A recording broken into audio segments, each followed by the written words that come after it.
everybody, and welcome to the sixth episode of the SLSLM Hangout, exclusive sessions for our members. So thank you for hanging out with us for 6 sessions. It's been wonderful having you with us through this journey. And today we are going to talk about something very interesting. Now, in lifestyle medicine, you know by now that we talk about these 6 pillars. And out of those pillars, nutrition is probably the most controversial of pillars. And also to add to that, there is quite a bit of nutrition misinformation. And sometimes even when you significantly you might know the subject, but also it can confuse anyone as to what is real and what is evidence-based and what is actually effective in practice. So we have Dr. Raida with us here today. So we're going to go right down to nutrition basics. So nutrition will be a recurrent topic that we will keep talking about in our sessions, but we thought we'll get a good foundation for it here today. So Raida is Dr. Raida Wahabjania. She's a nutritionist and she specializes in weight loss. She holds a master's in food and nutrition. She's an International Board of Lifestyle Medicine certified lifestyle medicine practitioner, and she's also a precision nutrition coach. Hi, Raida. Hi, Rasari. Hi, everyone else. So while I don't really like presentation-based, discussions, I do want to introduce a few topics and then, definitely have a facilitated discussion as well, and there'll be plenty of time for that. I'm going to switch off my camera. I just wanted to keep you all posted on that because it's thundering and lightning over here. But just a quick word, this is not a blanket nutritional plan for anyone, because we have to take in so many factors into consideration, like the requirements, presence of underlying diseases, things like that. So, and personal goals as well. But this is just the basics of nutrition and how to eat healthy and how to build a healthy plate. Right. So switching my camera off and moving on. So I'll cover a little bit about the building blocks of nutrition, where we'll talk a little bit about your macronutrients, micronutrients, what they are, a little bit of myth busting with surrounding these macronutrients, because there's a lot of controversy regarding that, how to build a balanced plate, if time permits, how to read nutritional labels, and we'll also, hopefully, if time permits, maybe discuss diets as well. So just moving on, has anyone ever asked you, what is the best carbohydrate you can eat? Or what is the best protein you can eat, right? So unfortunately or fortunately, there is no single food that is equivalent to a single macronutrient. So what that means is there is really no best food. This is the best carbohydrate, or this is the best protein, right? What you do have to remember is that what is important is this balance of proteins, carbs, fats, and also vegetables in the quantities and the quality that is required for your body. So there are lots of myths when surrounding these macronutrients. People believe that, you should omit rice and potatoes because it makes you fat. It doesn't matter what you eat, all calories are equal. And that eating something that is very abundant in Sri Lanka, for example, coconut makes you fat, it's bad for cholesterol. So these are lots of controversial myths surrounding macronutrients, which I hope to jump into in the next few slides. So if we look at carbohydrates, this is just a very general spectrum of carbs that you would like to consider when trying to eat healthy. So imagine a traffic light, green, yellow, and red. So eat more, eat some, and eat less of these particular carbs. Of course, it has to be taken in context, right? So when we talk about the quality of carbohydrates, what makes a carbohydrate fall into the green light category is they're usually whole or minimally processed. They're high in their nutrient density. So it has more vitamins, fiber, minerals, phytochemicals. They also have a lower glycemic load usually than the more ultra processed carbohydrates. And as a result of that, a less less impact on your blood sugar. It's also associated, I mean, studies have shown it's associated with health benefits and therefore decreases risk of chronic disease as well. So over here, as you can see, we have an abundance of the eat more carbs. If you look at your kadala, cowpea, that is your chickpeas, cowpea, mung atta, all of that, it is in the eat more category. It is just classified as a good quality carbohydrate. Even things like potatoes, which have actually been almost, even things like potatoes that have been associated almost with like a demonized quality, potatoes are actually a good quality carbohydrate. It's got a good amount of fiber. It has a relatively good amount of potassium and antioxidants as well. So over here, what we have to think of is not thinking, okay, this is the best, and therefore I shall eat only that. However, trying to incorporate at least 60 to 70% of your carbohydrate requirement from the eat more category. If you see things like, of course, ultra-processed foods like the donuts and cookies, you know that is bad for you. But certain things here are controversial. Now, it says eat less of fruit juice, but that is not applicable for everyone. So you have to remember what your needs, what your requirements are. For example, if it is someone who has diabetes, you would rather eat your fruit because it has the additional fiber rather than drink it as a juice. Usually when juices are made, that has added sugar as well. So these are all things you want to take into consideration when building your plate. The quantity, again, like I said before, actually depends on your requirements. So although the RDA says 130 grams a day, you can get a span of 45% to 60% of your total diet from carbs. Some even go up to as low as 35% with 25 to 35 grams of fiber a day. So one thing that I do want to highlight here is there's a lot of myth with regards to white rice versus red rice. Red rice is healthier. There's a lot of misunderstanding with regards to that. So over here, what you need to take into consideration is if the rice is polished or unpolished. So for example, when you take unpolished rice, unpolished white rice and red rice actually have no nutritional difference. And the difference is in the color pigment that is in, the outer coating that is called the pericarp.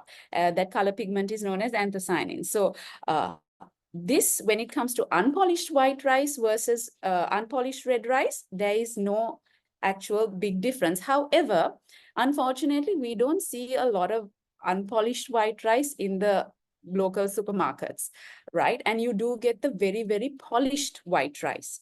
This polished white rice, yes, nutritionally, it is definitely inferior to unpolished rice because it is much less in fiber, because it has your pericarp and the bran, all of that removed. Moving on to a few myths when it comes to carbohydrates.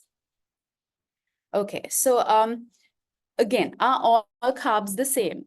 This was explained a little bit in the previous slide as well. But one thing I do want to stress on is another point is the glycemic index versus the glycemic load, because we always hear, oh, low GI, what about this low GI bread, that low GI item. However, what people forget to take into consideration is the glycemic load. So the meaning of the glycemic load is pretty literal. So glycemic load is pretty much how much of the carbohydrate is loaded in that food. And usually it is a better indicator for the impact on your blood sugar. For example, if you see these two pictures, this is over here, you have a rice, and it says 1 serving is half a metric cup of uncooked rice, which is a little bit over about a cup, like 1 cup, 1.25 cups of cooked rice. And it has a glycemic load, so carbohydrate load of 72.6 per serving. However, if you look at a very well-known cracker over here, 3 crackers have almost a similar load of 70.5. So it's not just the quantity of what you eat that is important. It is the glycemic load, the quality of it also comes into play. So these are little factors that you have to consider when you're trying to eat healthy or maybe trying to lose a little bit of weight. A lot of people think, okay, no, I'm not eating rice. I'll have 3 biscuits instead. But what they don't understand is that the biscuits are not going to fill you up as much as the rice will for a main meal. I'm not demonizing or restricting one food, but it's important to know the nutritional value of these different food items. Then another very, very popular myth is that to lose weight, you have to cut carbs. And I think this is something we've all practiced at some point, usually, especially with the ketogenic diet. So over here, there's a little bit of misunderstanding in those who believe that, because with the carbohydrate insulin model, they actually think that when you eat more carbs, you increase your insulin, and as a result, you increase your the storage of body fat. But carbs are actually not the enemy. If you look at studies where the blue zones have been studied, and these are actually the 5 longest living populations in the world. They're based in Okinawa, Sardinia, Costa Rica, Loma Linda, and they all have a very carbohydrate-centric plant-based diet. However, they live to 100. They had good quality of life, decreased incidence of obesity, cardiovascular disease, cancer. So if carbs were the culprit, how would you explain this through studies? And then again, a little bit, I won't touch too much on the ketogenic diet here, but those who avoid carbs and try to lose weight through keto, yes, you do have rapid weight loss. That has been shown through studies. However, you have to consider the side effects and the sustainability of actually cutting out a complete food group in your diet over a long period of time. Then another very, very popular question is, what is healthier? Is it rice? Is it wheat? So there are a few factors to consider here. Again, you have several qualities of rice. You have several different types of wheat. If we take just basically white rice, something like a white basmati versus a whole wheat, you know that the whole wheat actually has more calories, but it is lower in its glycemic index, whereas the basmati will have a medium to high glycemic index. Both have adequate amounts of vitamin Bs, especially if the rice is enriched with B9, with folate as well. However, when you look at the fiber content, white rice has a lower fiber content than whole wheat. If you look at the protein content, whole wheat has a higher protein content than white rice. So these are all factors to show that you should not consider, okay, I will eat only white rice or I will eat only whole wheat. It is about knowing the nutritional value of these things and learning how to incorporate them into a balanced and healthy eating pattern. What is healthier? To be honest, it completely depends on you, right? However, when you compare whole wheat to the ultra-processed white wheat, yes, there is a clear winner of whole wheat because of its fiber content as well. Then jumping to proteins, right? So proteins, again, a lot of myths. And we do have plenty of adequate protein sources in Sri Lanka. We have eggs, we have fish, we have chicken. This is more for an international population, but we do have plenty of protein options and sources in Sri Lanka. When we look at the difference between complete versus incomplete proteins. So a complete protein contains all the 8 essential amino acids versus the incomplete proteins where there's a lack of 1 or more amino acids in it. Usually most plant proteins fall under incomplete proteins other than quinoa and soy. Animal proteins are complete proteins. Now, which one is better? Yes, there is a lot of controversy and debate on this. However, it is important to remember incomplete proteins can also be considered complete when they are paired together as complementary proteins. For example, if you pair rice and paripu, I mean, naturally we do it, but do we know why we do it? So the reason is rice is actually high in the amino acid methionine and deficient in lysine, whereas it is complete the opposite in paripu. So when we combine rice and paripu together, we actually get a beautifully complete protein. This is why even vegetarians can actually get their protein requirement when you take all the sources available by having complementary proteins as well. the quantity of protein, how much should you be eating? So the RDA is given as 0.8 grams per kilogram of body weight. This is the basic minimum to prevent protein energy malnutrition.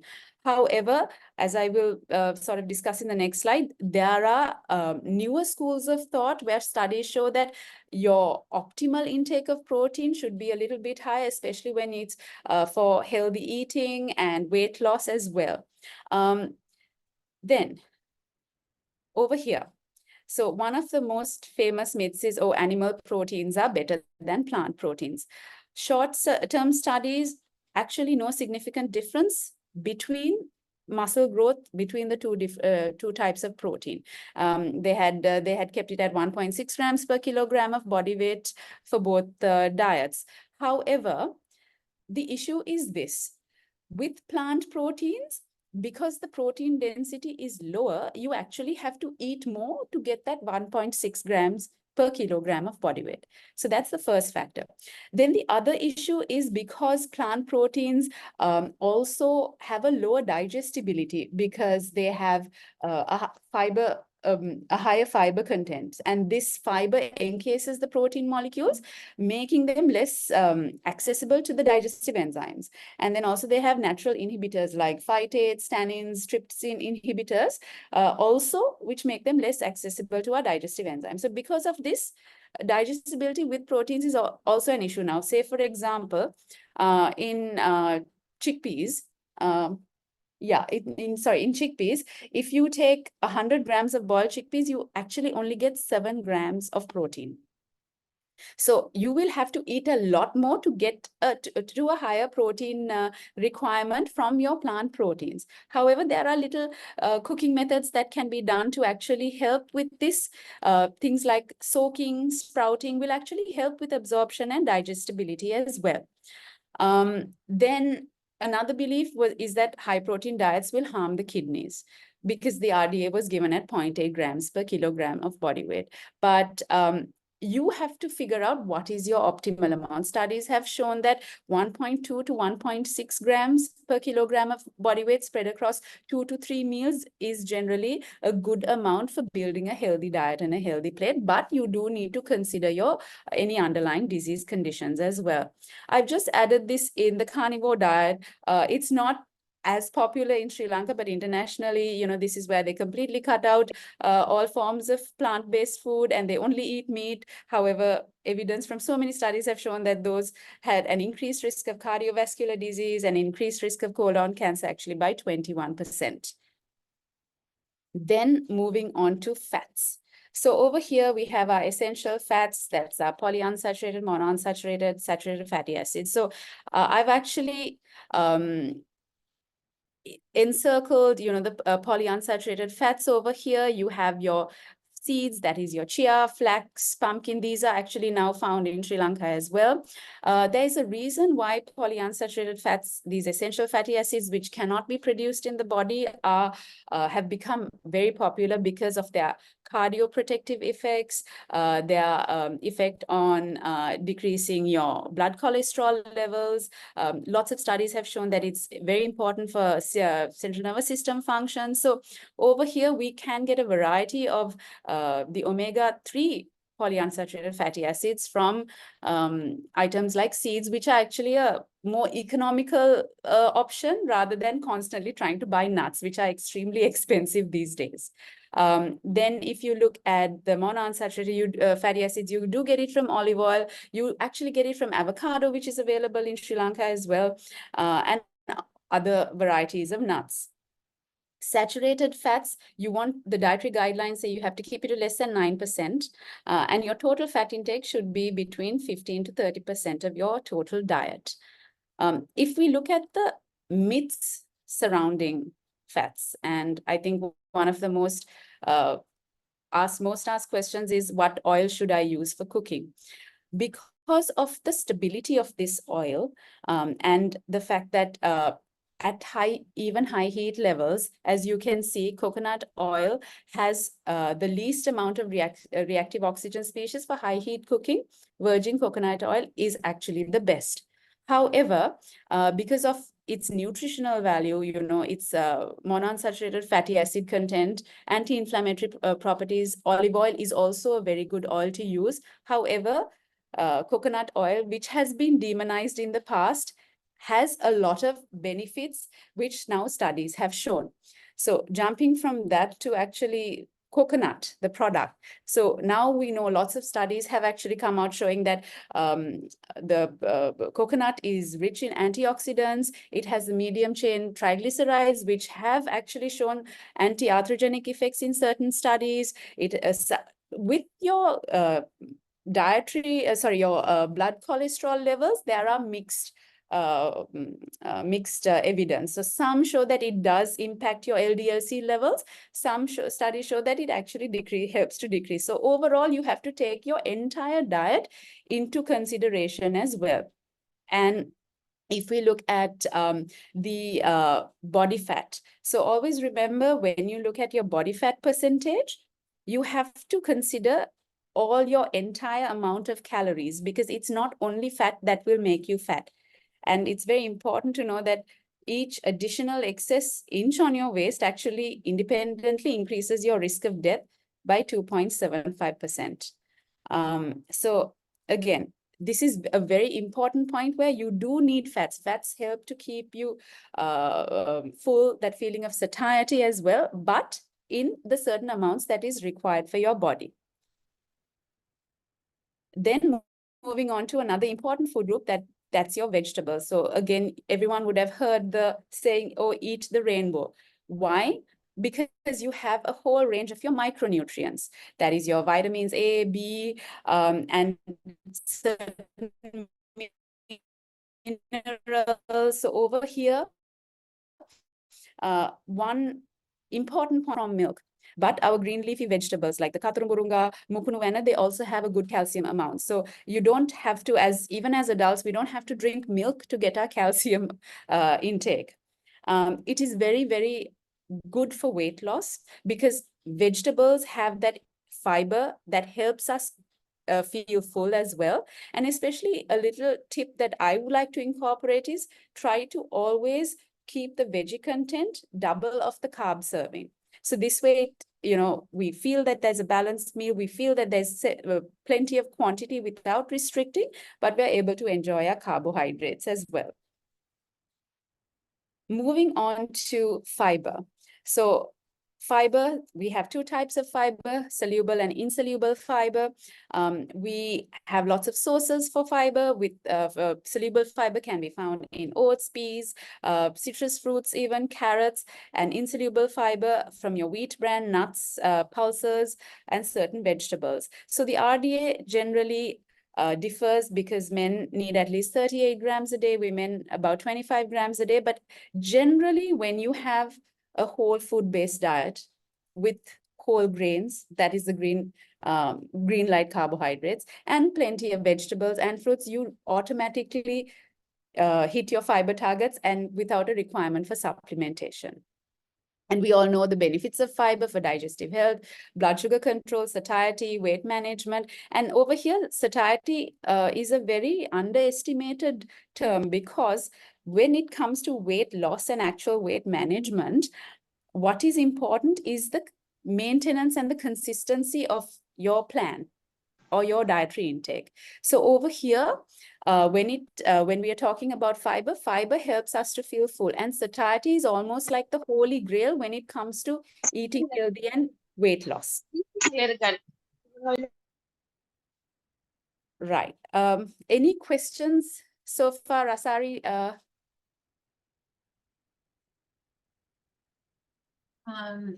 Hi, Radha. Thank you for that. We don't have any questions in the chat.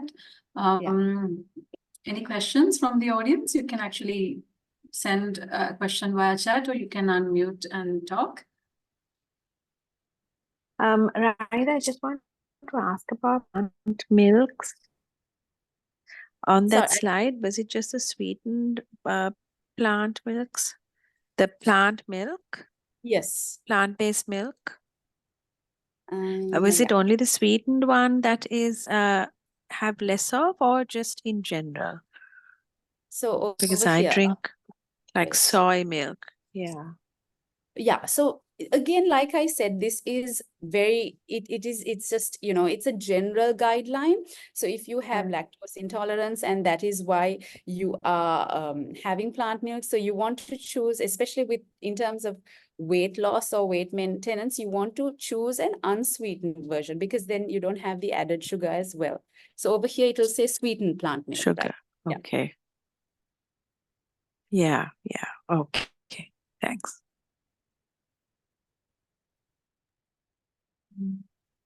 Any other questions?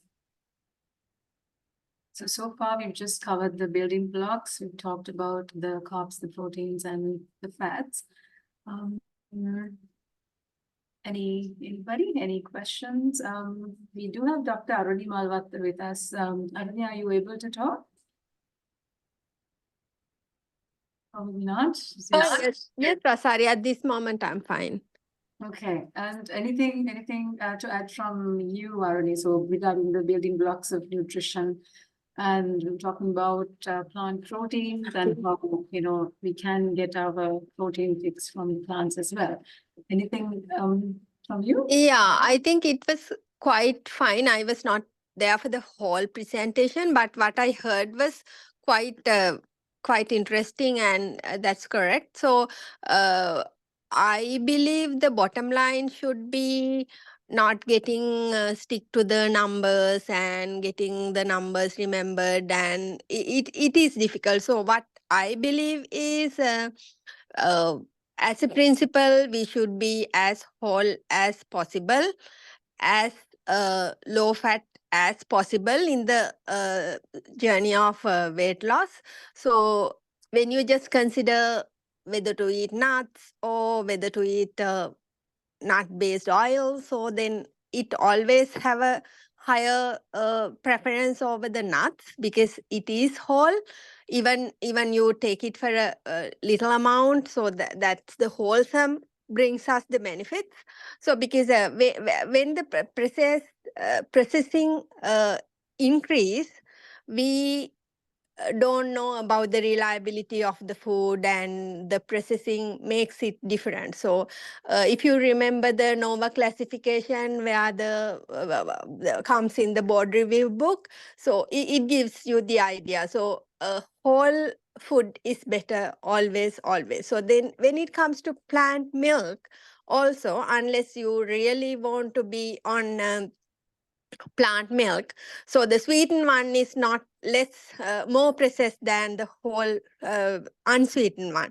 So more the processing things added, the food is getting, I believe, less nutritious. So what you have to be is to follow the principle rather than just focusing on numbers, because the numbers change from the product, the brand, and the way they produce. The lot of other factors contribute. So I believe we should go by the principle all the time. Otherwise, that's fine. Yeah. Thank you, Aruni. Raida, any thoughts on that? Yeah, so I mean, I echo what Dr. Aruni also says, because following a minimally processed diet is ideally what you want. Like I said, even, in the first bit where you want to get, I'm not saying where, you have to completely cut out the ultra processed, but at least 60 to 70% of your diet, try to make it as whole food or the lesser processed from the lesser processed. So again, this, I think, especially when we are talking about your carbohydrates, that where a lot of confusion with that.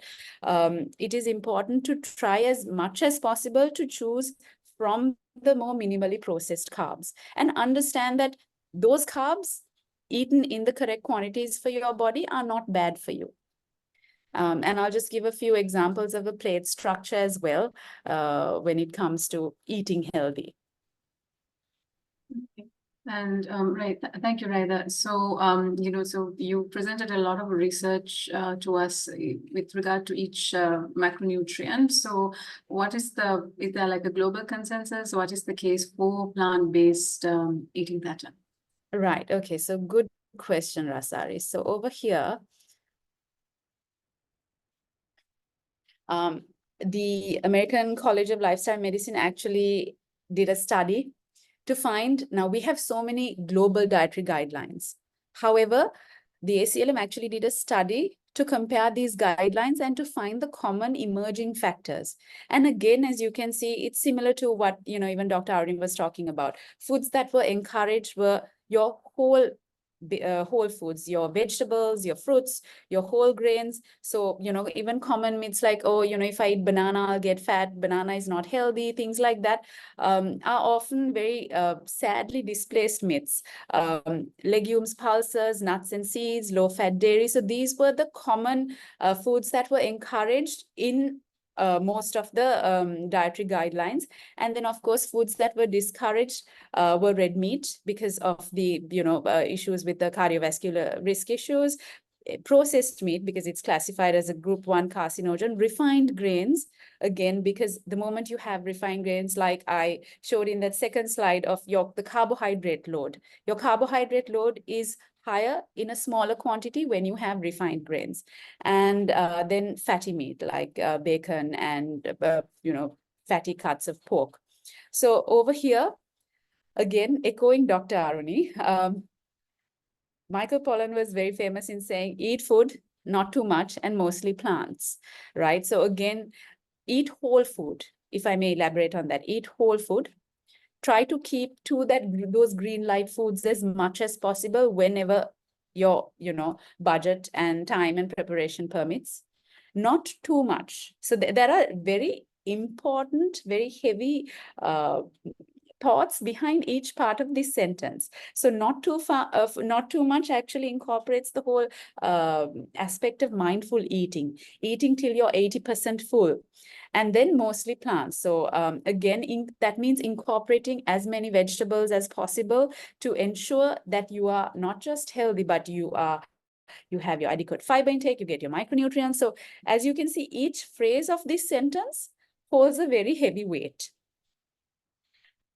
Now, when we talk a bit about a balanced plate, so over here, some general guidelines where if you can, and if your budget permits, incorporate as many veggies as possible for that whole food-based diet. So you want to, of course, have a little bit of protein, have your carbohydrates, and have your non-starchy vegetables as well on the plate. However, again, a few points to remember. Now, say, for example, I keep referring to potato because this is something that is recurring when it comes to weight loss as well, where a lot of people demonize potato. So the mistake that is made here is potato is not counted as a carbohydrate and it is counted as a vegetable. So for example, if you are having, and I'll show this, in the next few slides, if you're having string hoppers, our string hoppers, we usually pair it with potato curry and pol sambal. And while that is a beautiful pairing, you do want to consider, if you want to lose weight or if you want to maintain weight loss, to think about adding a component of vegetables in as well. And then counting that potato as your carbohydrate and accounting for, trying to keep the total carbohydrate content to maybe quarter of your plate. Because these fall as, also starches. When we look at vegetables, you want to include as many as non-starchy vegetables as possible. Our local vegetables are great. They're very high in the fiber content as well. So we do have a lot of options. And one of our most balanced meals is the rice and curry meal. Why do we want to have this balance at almost each and every meal, if possible? It is because it helps us, for satiety, B for blood sugar control, because the moment you have a refined carbohydrate, something that's very high in sugar, you do get a blood sugar spike. Now, while this is not bad in isolation, repeated spikes, as we know, will result in insulin resistance. Insulin resistance has, as we know, it has a lot of cardiometabolic risk as well. So you do want to add a component of plant or animal-based protein. You do want to add a component of vegetables, and you want to ensure that your carbohydrate is a whole grain. And this is what helps you build a balanced plate when it comes to healthy eating. Now over here, just some examples, take a minute to think of, okay, what does my rice and curry plate look like? Again, I'm not saying this is bad versus this is good. Your requirement will change now. For example, if you are an athlete, your carbohydrate requirement will be so much more higher than just someone who's trying to eat healthy and lose a little bit of weight. So if you're in that second category of, okay, I do want to lose a little bit of weight, I want to maintain my weight, you don't have to completely cut out rice. Over here, I mean, this is actually a little bit more than half the plate, but ideally you can incorporate a rice and curry meal in the proportions that are required for your body. Incorporate a little bit of animal protein, for quarter of the plate, animal or plant protein, and then half of the plate with your non-starchy vegetables. Sri Lanka, you have one kirata, one telata, and one malung, and you're done. And, you know, you're sorted. So our rice and curry is actually one of the most balanced meals that I can think of. If we look at how to eat string hoppers in a more balanced way. So not just thinking of the paripu and the string hopper and the pole sambal, but maybe trying to add a little bit of an animal-based protein or a plant-based protein as well. If you don't have paripu, adding maybe some leftovers even from lunch. So these are all options that are possible just to incorporate a little bit of healthy eating. Why do you want to do this? One of the main reasons, and this is argued very frequently, oh, you know, my grandmother never ate like this. She had, you know, so many string hoppers and, you know, the potato curry and the paripu and pole sambal, and it was never an issue. So what has happened now is our activity levels have changed. We have become more sedentary than before. So as a result of that, our requirements also change. While you don't have to completely omit carbohydrates, our requirement for that same amount that, you know, our ancestors did actually is decreased, because most of the time after a meal we are seated, right? And we are sedentary for quite a big chunk of our day as well. So it is important to remember, if you are someone sedentary, if you are someone trying to lose weight, this is a more balanced eating pattern where you don't have to actually cut out anything that you enjoy.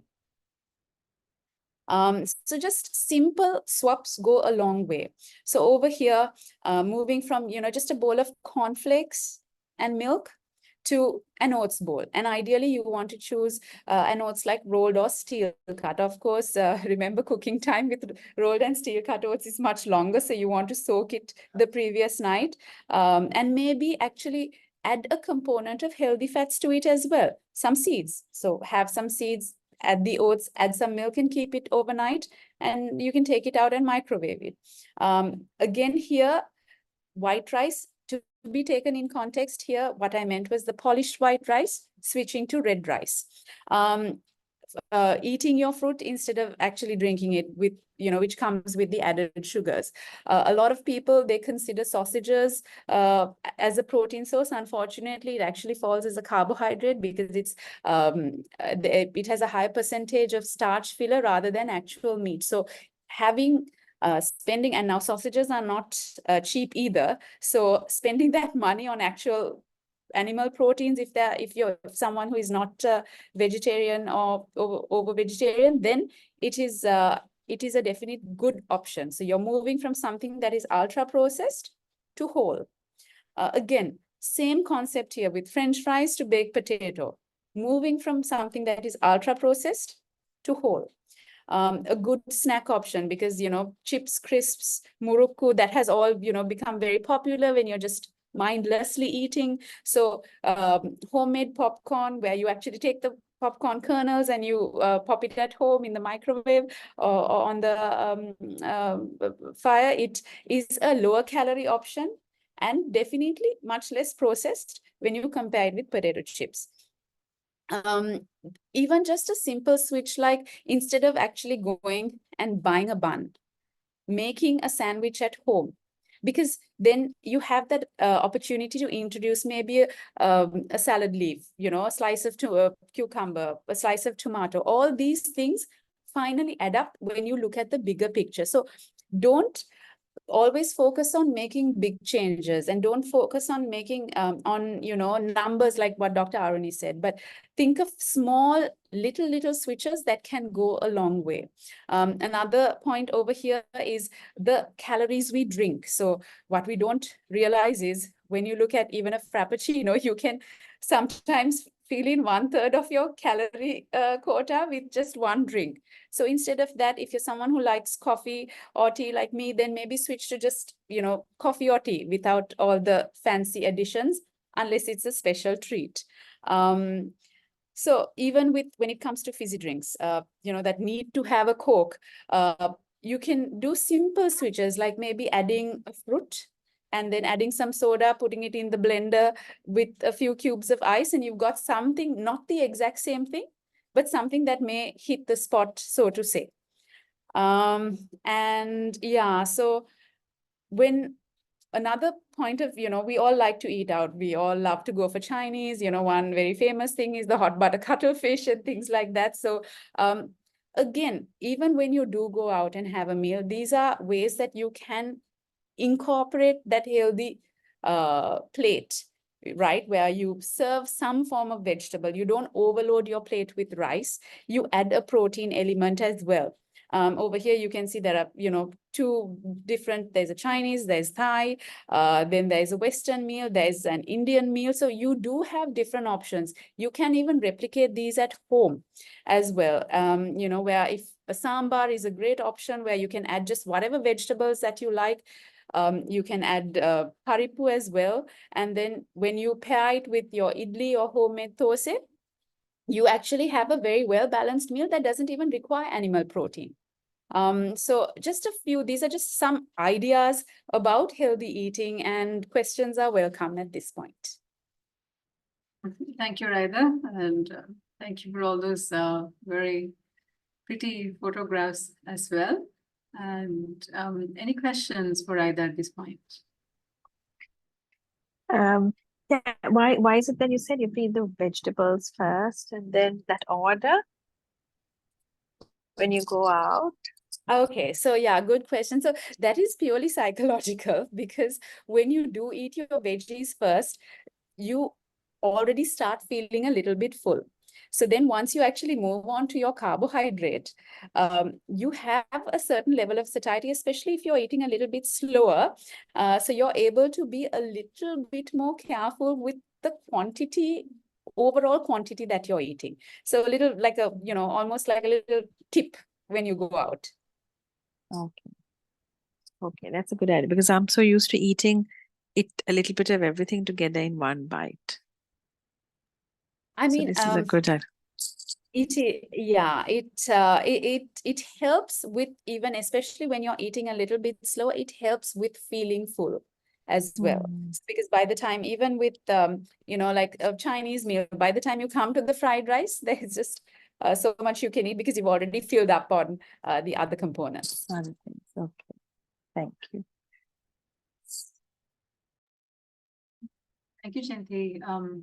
Any other questions? So Raida, I think presentation-wise, we'll stop with the topics, and we were going to talk about food labels and the various myths behind diets. So that we will leave for another day. We would like to welcome any questions on today's session, nutrition building blocks and the plate method that you guys might have. Dr. Aruni Malvat, are you in a position to talk at the moment? Yeah, I really like the idea that she brought out, that the rice and curry is a very kind of blessed meal that we have traditionally handed over to us. It can be subjected to lot of variations with the type of rice, type of vegetable. That is not you eating rice every day. So what you have to do is think a little bit, plan a little bit, have your vegetables in a structured manner. It's not a kind of you have to plan your vegetables, not to eat the same vegetable twice the same week, so that brings the variety to your plate, while you have this wonderful symphony of mixing and matching in the plate. So rice and vegetable is a very good combination where you can have a lot of ins and outs and a lot of benefits. So it's a very good thing that people are sometimes they even the health providers, they say that it is not a good kind of meal and it will increase your weight and it's not a good meal for the weight reduction plans. But I believe that rice and vegetables, rice-based meals are very good. So it is the quantity, always, always, always it is the quantity and the variety that you add. So I think Raida highlighted it enough, and it is something that we should also practice. And the other thing is that very traditional meals like string hoppers with balsamel and this coconut curry. So those are very traditional dishes. We should not interrupt them. So what we can do is we can have a little two-course meal, like you can enjoy your whatever the recipe which is traditionally accepted. So then you can have something with high fiber, uh, like guava or something not very sweet. So then it will just balances out the meal. So you can always think like that options if you really don't want to add vegetables and make your, if you think that you are spoiling your wonderful meal. Thank you for your comments, Aruni. There are no questions. There are comments, Raida, for your presentation. Any questions? You can send in the chat. We can take one more question. Till you send the questions, Kasun has just entered the feedback form. So you guys know the drill. It will just take about 3 minutes. So please give us a quick feedback. It always helps to for us to understand what it is that you liked and how we can improve. Rasari, if I also can just jump in with a few, just like a few more practical tips, you know. So for example, if you are someone that likes their egg in the morning, right? But you're also worried, okay, you know, my one egg is not going to give me enough protein. Then, you know, just a tip of maybe adding some, you know, boiled and smashed chickpeas into the egg. I think we discussed this as well before. I think with I discussed this with Rasari as well before. And then also adding a little bit more veg. So other than just sticking to onions and green chilies in the omelette, actually bulking up the omelette almost with, you know, some mushrooms, spinach, whatever vegetables that you like. You can actually bulk the omelette up and include it as a good, you know, part of your meal that includes, you know, few components from that as well. Then in terms of, I find curries, especially like one pot mix curries, to be very versatile. So just the basics, you know, pick 2-3 vegetables, but try different forms of cooking so that you don't get bored of the same style. You know, maybe add a little bit of curd one day to make, and you know, the garam masala to make it a more Indian style. Of course, you have to be aware of the calorie content. It automatically increases a little bit. Then the same veggies can be used to make a kiri hodi. The same vegetables can be used to make your sambar. So veggies are very versatile. You can use the same vegetables even to make a salad.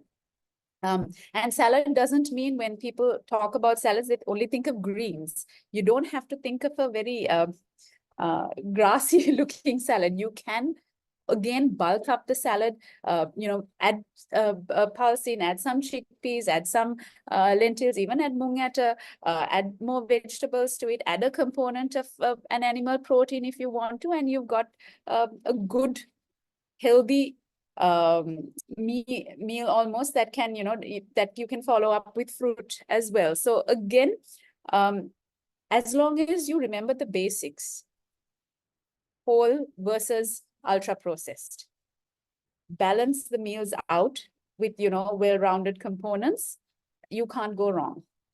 Thank you, Raida, for all those wonderful tips and tricks of adding more veggies into our diet. Any other thoughts? Any final thoughts? Okay. Is that all, Raida? Anything you'd like to add? A lot more, but I don't think we have the time because, it's almost 9 o'clock as well. So I think we can cover it in the next sessions and yeah. All right. Okay. All right. Okay, everybody. So that brings us to the end of for today's session. This was the SLSLM Hangout episode 6. So thank you for staying with us so far. And it's been a wonderful experience. So that's it from us today. So we will see you in 2 weeks, and then we'll talk about we'll talk all about exercise and how to make an exercise plan for yourself in 2 weeks' time. So thank you and good night.